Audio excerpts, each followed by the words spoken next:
Hi guys, I'm Kasha. Welcome to the channel and welcome as always to another coffee time talking horror movies. Today I have for you my spoiler-free review on a new Italian Netflix horror movie called A Classic Horror Story. It's coffee time. So when I saw the teaser on my Netflix account, I had never heard of this movie before. I feel like there was not enough promotion or news about this movie out there. At least I did not find out about this movie anywhere else but my Netflix account. So I don't know how it has been for other people. But when I saw the teaser, this color, the blacks and the reds, and it was really mysterious. It was really like inviting. I really wanted to know. It looked like some fresh new take on horror and also Italian movies. So I was expecting something similar to the horror giallo movies, and I was really hyped. Now, what I really thought about the movie, I'll tell you in just a second, because I have thoughts in this movie. I have thoughts on this movie. Before we jump to the spoiler-free review, if you love horror, if you love movies and collectibles, please do consider subscribing and hitting that notification bell before you leave. I jumped into this movie without knowing anything about it. There was no much of a synopsis out there, and I did not watch any full trailer or anything.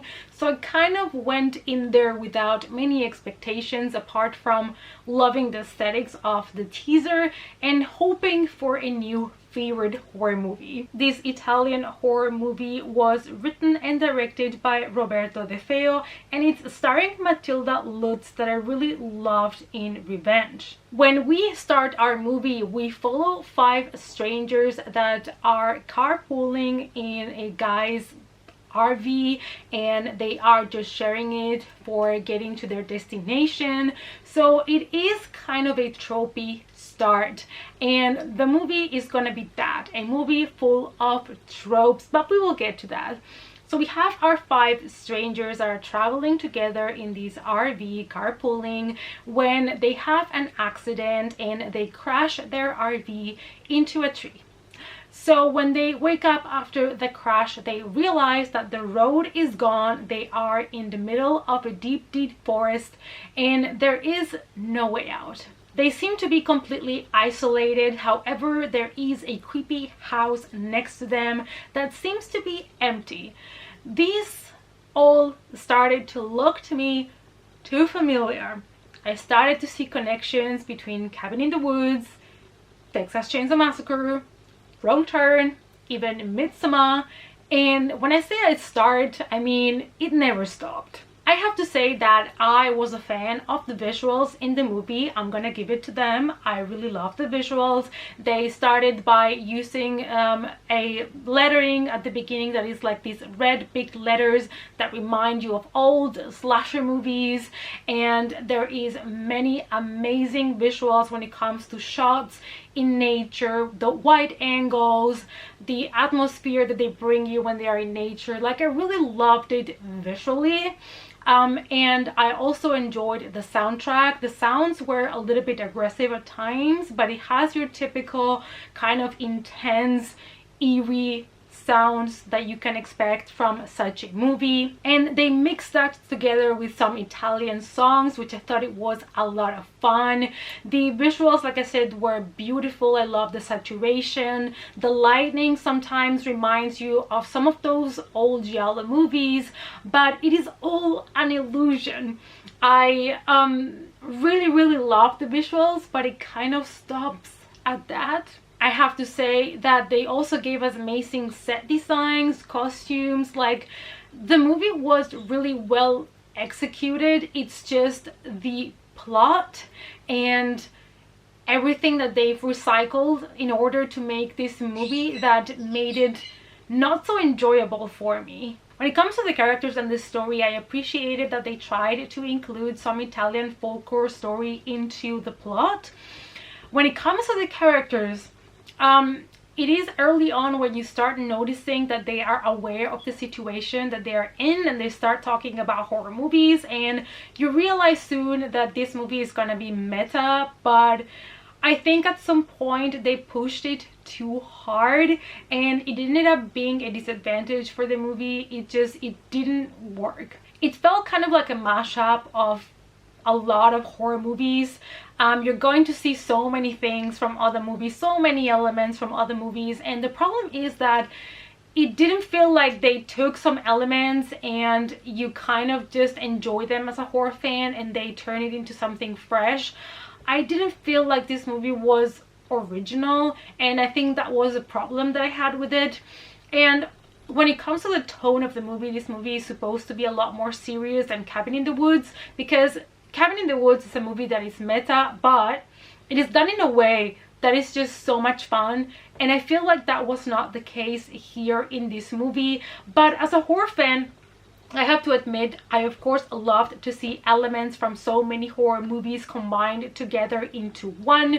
I just feel like they pushed it to the point where they pushed it too far for their own good. The movie does offer some solid performances, especially one of our main characters played by Matilda. Like I said, I loved her in Revenge, and I loved to see her again thrown into a situation where she's gonna have to fight for her own life again.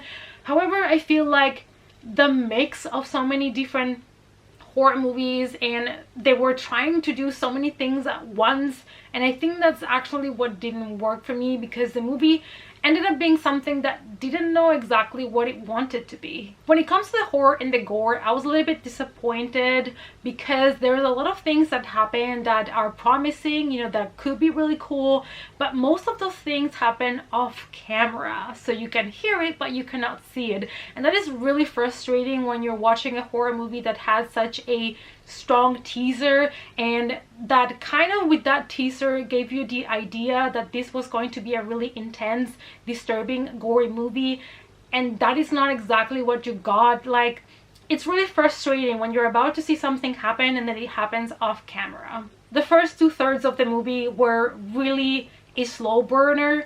It was more based on the atmosphere, the eeriness, getting us introduced to the characters. It was more of a moody horror movie, and it might be something that makes some people already turn off the movie because there is not way too much happening in that first half, and it is not until we get to the third and final act that I really had the most fun with the movie. However, that third part does have a complete different tone compared to the first 2/3 of the story, so that might be also something that turns some people off, because you're getting into this atmospheric, moody, kind of the ritual vibe movie, and then you turn to something completely different. So those changes, you know, might be something that some people don't enjoy so much. Here are my final thoughts in the movie. So I ended up giving this movie a 3 out of 5. I thought it was decent. I loved the visuals. I love Matilda in this movie. However, the movie has nothing original to offer to me, and I felt like it got a little bit messy at times, but I still feel like it had a lot of good things, you know. It's not just that the movie was bad. It was not. The movie in general was very engaging. The problem was that all the twists and turns, you could see that coming. You could see where the story was going. You could see where we're gonna get the next twist. And one of my biggest issues with this movie is that there was not a scene that was really memorable, that would really stick with you, that would make you remember this movie, because most of these scenes feel like recycled from other horror movies, and you're gonna think all the time, oh, this is from this movie, oh, this reminds me to this other movie, and it's not letting you having that wow effect with this one. Also, I feel like for me, the best part was the third act, and I had to wait so long for that to happen that when it happened and I was having fun, we didn't have many more minutes left of the movie, so it was a little bit unsatisfying to me in general. Please do remember that this movie has a post-credit scene, so make sure to wait for that.